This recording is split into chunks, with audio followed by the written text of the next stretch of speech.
and welcome to Inside Edition to discuss national, regional, and international issues in depth. In recent years, Bahrain has witnessed comprehensive development combined with accomplishing remarkable achievements on various aspects.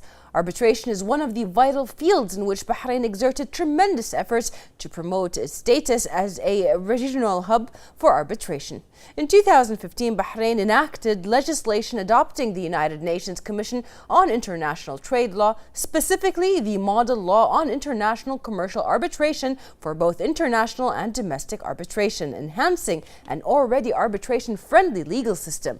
To discuss this matter, we are joined today by the Chief Executive Officer of the Bahrain Chamber for Dispute Resolution, in short BCDR, Professor Nasib Ziadeh, who has extensive senior managerial experience in the administration of international legal proceedings and the development of international tribunals, in addition to being an expert in private and public international law, international arbitration, international investment law, international administrative law, and the law of conflicts of interest.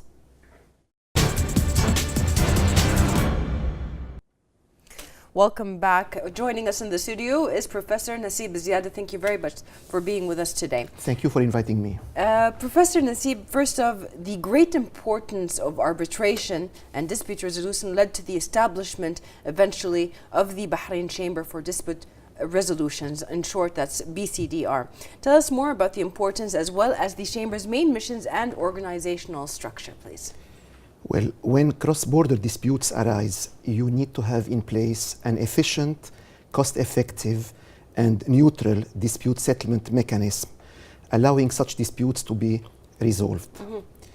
Now, it is always preferable if parties to an international dispute can settle their differences themselves. But very often this may not be possible, and an impartial third party may be needed. Now, before the parties embark on arbitration or litigation, they may try to resolve their dispute by some form of alternative dispute resolution, such as mediation or conciliation. And the mediator or the conciliator will try to enable the parties to reach a compromise agreement. Yes. Now, if the dispute cannot be settled by the parties themselves or by a mediator or conciliator, then arbitration will be the most effective way of obtaining a final and binding decision on the dispute without recourse to a court of law. Yes. Now, you asked me about the Bahrain Chamber for Dispute Resolution. The Bahrain Chamber for Dispute Resolution is, as you know, a regional dispute settlement institution. It has been in operation since 2010. It was established by royal decree in 2009. Yes. And it is in partnership with the American Arbitration Association, the AAA. Yes. Sometimes it's being called BCDR AAA. Yes. Now, BCDR provides commercial and governmental parties contracting in the region with solutions for rapid and effective resolution of commercial, investment, and financial disputes. Okay. Now, its structure. Yeah. The chamber consists of a secretariat which is overseen by a board of trustees, BOT. Now, the BOT comprises 8 members, Bahrainis and non-Bahrainis, and is being chaired today by Sheikh Haya bint Rashid Al Khalifa. Yes. As you know, she is a former chair of the General Assembly of the United Nations. Yes. Now, the secretariat operates under the direction of the CEO, and it includes a chief registrar and a number of trained experts in the field. Now, I have served as CEO since 2013, and my colleague Ahmed Hussein has been the chief registrar since 2010. Yes. Now, the BCDR's case management team is composed of lawyers, Bahrainis and non-Bahrainis again, who are fluent in Arabic, English, and French. And our lawyers and case managers undertake continuing professional development. Yes. Well, that's a beautiful diversification, diverse hierarchy.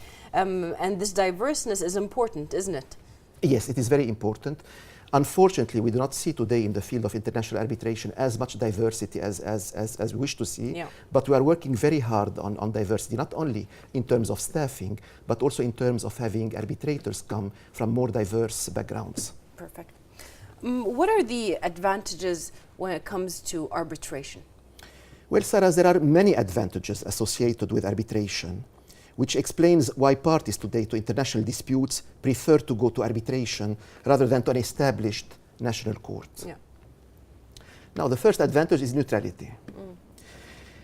Parties to an international contract usually come from different countries.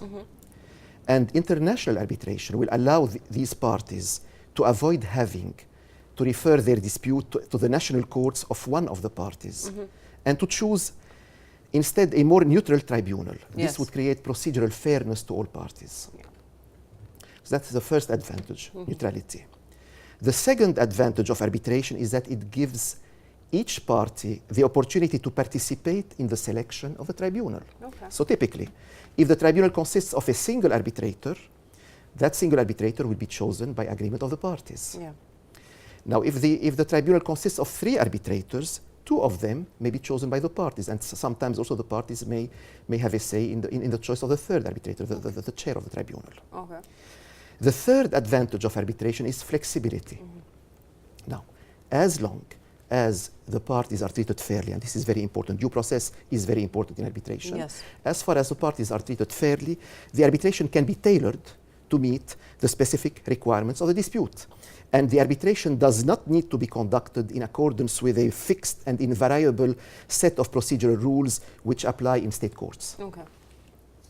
Now, the fourth advantage of arbitration is confidentiality. Parties to an international commercial dispute may wish to avoid the risk of their dispute attracting adverse publicity. And this is impossible when the dispute is referred to in national courts, because before national courts, proceedings are generally public. Now, by contrast, arbitration will allow the proceedings to remain private. And the confidentiality that surrounds this process is a very strong incentive for companies and individuals who are involved in international legal proceedings. Now, in recent years, I have to say that confidentiality has eroded in some forms of arbitration, such as investment arbitration, but still confidentiality remains an attraction of international arbitration. Arbitration being in a private setting is basically the main difference between it and legislation when it comes to that fact. Well, different with the national courts. Yes, exactly. When we talk now about the BCDR AAA, as you said, what makes it different than its counterparts in the same field, within the same field? Well, we place great emphasis on quality. And we make every effort to ensure that our rules and our procedures correspond to the best international practices. I give you an example. In 2015, Bahrain enacted legislation which adopted the ancestral model law on international commercial arbitration. Law on international commercial arbitration will extend to both domestic and international disputes. Now, following the enactment by Bahrain of the ancestral model law, the BOT of the BCDR entrusted a 3-member review committee composed of Antonio Parra, a former Secretary General of ICSID, Adrian Winstanley, a former Director General of the London Court of International Arbitration, and myself, with the task of drafting revised arbitration rules for the BCDR. Now, how did we do our task? We first reviewed all the existing sets of rules of leading international and regional institutions. And we also reviewed the 2010 ancestral arbitration rules. And we drew up draft rules embodying the best standards in international arbitration. So we took elements from all the existing rules there.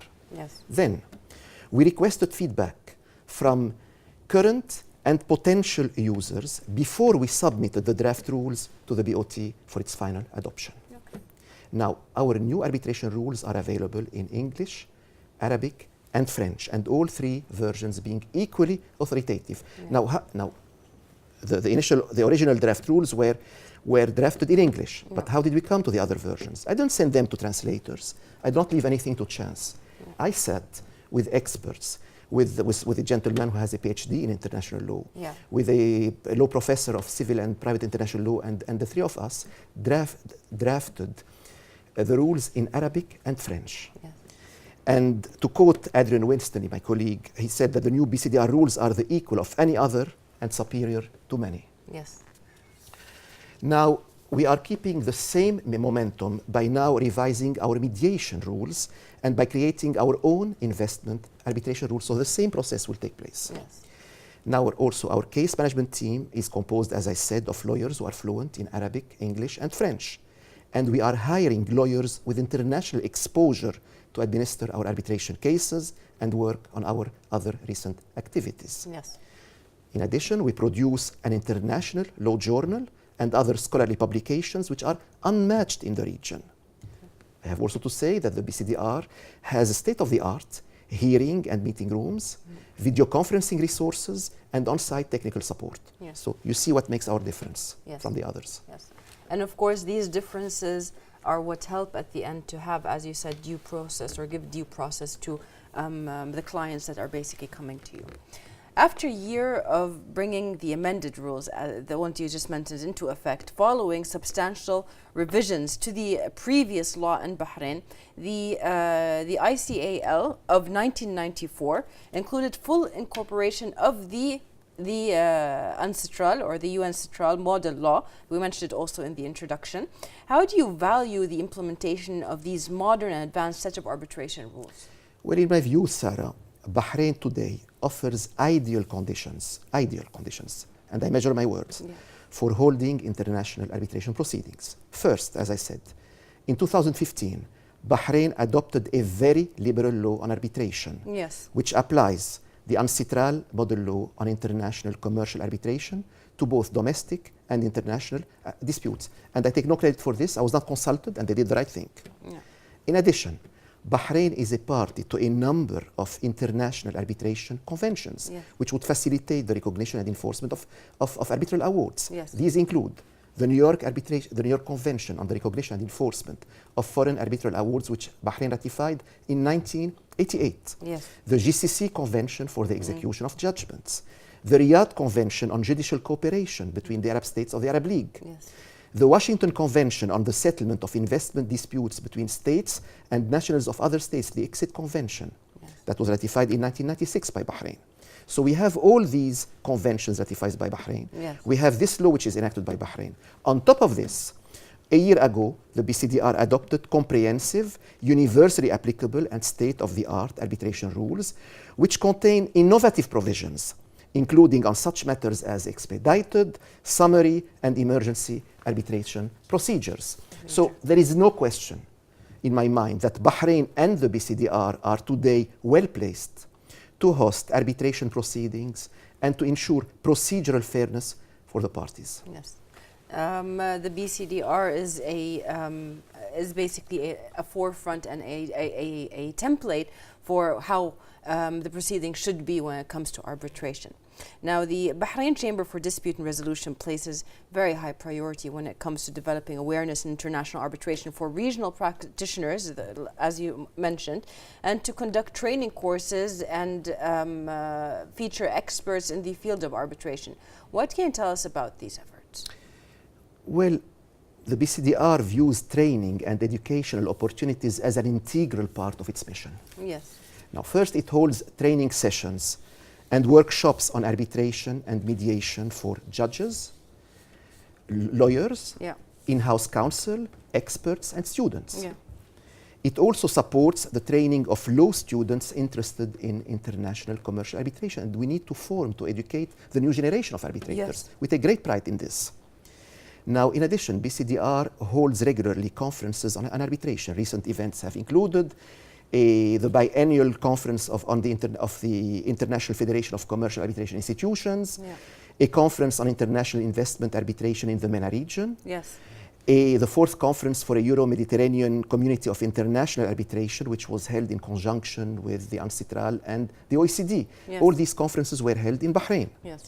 And BCDR also joined with the International Council for Commercial Arbitration, the ICA, in organizing some years ago a roundtable on the New York Convention on the Recognition and Enforcement of Foreign Arbitral Awards, and were able to bring judges from the appeal courts and courts of cassation of 13 Arab states. So for 2 days, they sat together and they discussed how they can reach a consistent application of the New York Convention in front of their courts. Now, also very importantly, BCDR produces a biannual law journal, which is called the BCDR International Arbitration Review. And this journal contains articles and case decisions in Arabic and English. Each issue of the journal focuses on one specific topic that is timely and relevant to the Arab region. Yes. And I can give you examples of previous issues. We had an issue on the recognition and enforcement of foreign arbitral awards in the Arab states of the Gulf. Okay. We had 2 issues of on women's voices in international arbitration. Yeah. So we invited exclusively women in the field, and we invited them to contribute to articles. And to the best of my knowledge, no one, neither in the region nor in the West, have done this before. Yes. We had an issue on arbitration in Egypt. We had an issue on investment arbitration in the Middle East. Yes. We had an issue on construction arbitration in the Middle East. And the review has received very positive feedback from legal experts in the field. Yes. Now, in addition to the BCDR, to the review, BCDR has also launched a series of publications honoring Arab scholars and practitioners who have promoted international arbitration and international law. Rather than to wait for Western institutions to honor our practitioners and our scholars, we do this ourselves in Bahrain. Perfect. We have so far honored Dr. Ahmed El-Kosheri, who is a leading Egyptian international arbitrator and lawyer. And we are in the process of preparing another book to honor Samir Saleh, who was the first Arab vice chairman of the Court of Arbitration of the International Chamber of Commerce. Yes. And each such book consists of scholarly essays written by leaders in the field. Marvelous. I still want to a little bit to elaborate on that point when it comes to recent arbitrations and the laws of recent arbitrations, as well as the training process. Do actually the challenges that are facing the region come into perspective when you are teaching or training the new arbitrators or legal individuals? I mean, does it affect how the laws are updated and so on? Like recent yes, measures. the laws are updated not because of challenges in the region. Also, you have developments that occur Yes. everywhere, Yeah. and of course we take them into account. This is what we did when we enacted our legislation on arbitration in our rules last year. We introduced some novelties such as I said, summary proceedings, Yes. emergency arbitration procedures. Yes. And similar rules which we found in rules adopted by other institutions. Perfect, perfect. Well, the Bahrain Chamber for Dispute Resolution luncheon for senior members of the Bahrain business and legal communities opened recently, during which the Chamber's CEO, Dr. Nasib Ziad, delivered a speech in which he affirmed that the Chamber is currently preparing revised rules of mediation and new rules specifically for investment arbitration. He said the Chamber will continue to develop its training program in arbitration and mediation and is to hold a regional and international arbitration conference in Bahrain.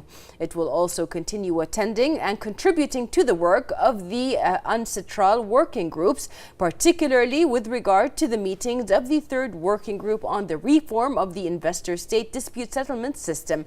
He went on to say that the advantages are obvious and the location is convenient, as well as owning a state-of-the-art arbitration rules and reasonable fee structure, which has been recently revised. Bahrain has modern legislation favorable to arbitration and a supportive judiciary.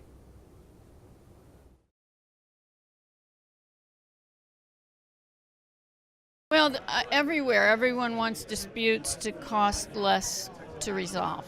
First of all, they don't want to have a dispute, but if they do have a dispute, they want something very efficient. You know, business gets more efficient, and the law doesn't always keep up with where business is, efficiency-wise. So I think our challenge is really to bring efficiency to resolving disputes. Fair, it has to be fair.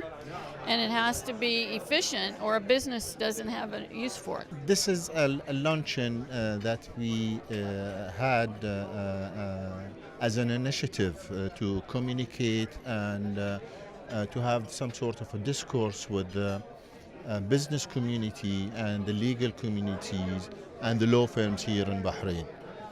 We introduce our latest activities in regard to the rules that we have, the new rules that we have in arbitration, and the latest trends and activities that we're gonna have in the future, in the near future.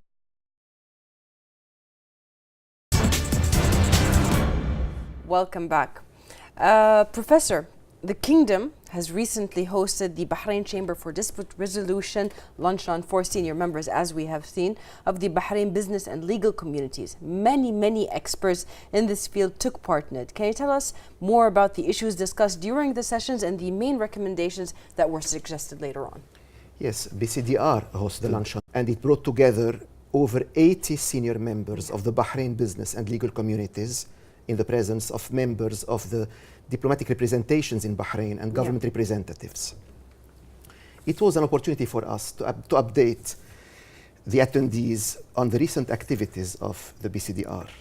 And we were joined at the event, as you said, by the president of the American Arbitration Association, India Johnson, and the former Director General of the LCIA, the London Court of International Arbitration, Adrian Winston. Yes. And both of them came from the US and from England to be with us at this event. Okay.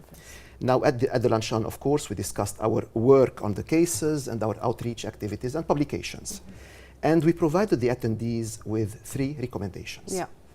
First, we said for parties who are located in the region and who wish to include arbitration clauses in their contracts, we advised them to consider BCDR as the administering institution. Yes. And the advantages are obvious. As you said, the location is great. We have case managers who are able to administer cases in Arabic, English, or French. Yes. We have state-of-the-art rules, state-of-the-art arbitration rules. Yeah. We have a reasonable fee structure, which has been recently amended. And Bahrain has modern legislation favorable to arbitration and a friendly judiciary. Yes. It has also ratified international conventions on arbitration. Now, that was the first recommendation for the attendees, for members of the legal and business communities, to insert arbitration clauses in their contracts, referring to the BCDR. The second recommendation we made was, you know that the BCDR holds occasionally regional and international conferences in Bahrain. Yes. And we stressed that it is important for members of the business and legal communities to attend and participate in such events, because the active support of the members of the business and legal communities is critical for us in order to allow us to continue holding these events in Bahrain. Yes. And the third recommendation, we emphasized to them that BCDR needs the support of the business and legal communities with respect to our outreach activities, and especially the BCDR International Arbitration Review. Yeah. The publication, which is unmatched in the region, has attracted international recognition. Yes. But interest in it remains limited in Bahrain. And we encouraged the business and legal communities to subscribe to this publication and to actively promote it in the region. Yes. And more information on this would be found on the public websites. On the BCDR website, yes. All right. How does the Bahrain Chamber for Dispute and Resolution assess its constant success, and what are its indicators? Well, you know, arbitral institutions in general can measure their performance with respect to administrative efficiency, cost effectiveness, and neutrality. Mm-hmm. And we use statistics and informal meetings with our users. Now, it is obvious to me that BCDR has acquired regional and international recognition. Yes. There has been first a very positive response locally, regionally, and internationally to our new arbitration rules. And we understand that our model arbitration clause has been included in many contracts in the region. Now, second, our caseload is growing steadily. To date, BCDR has administered a total of 235 cases with a combined value exceeding $4 billion. So the numbers speak for themselves. Yeah, of course. And our journal, the BCDR's law journal, the BCDR International Arbitration Review, is internationally recognized and universally accepted as a leading scholarly publication. Yes. And the most senior members of the international arbitration community regularly contribute to this publication and to our other publications. Yes. And in a way, isn't my presence on TV an indication of BCDR's success? Of course. Thank you very much for being with us today, Professor Nassib Ziada, and for answering most of our questions. I mean, if we keep on talking about this, there will never be enough time. Hopefully, you guys have an event coming up, and hopefully after that, we will be able also to talk more about this topic and maybe have new information on it. I would also like to thank you, dear viewers, for watching us, and see you next week in another episode of Inside Edition.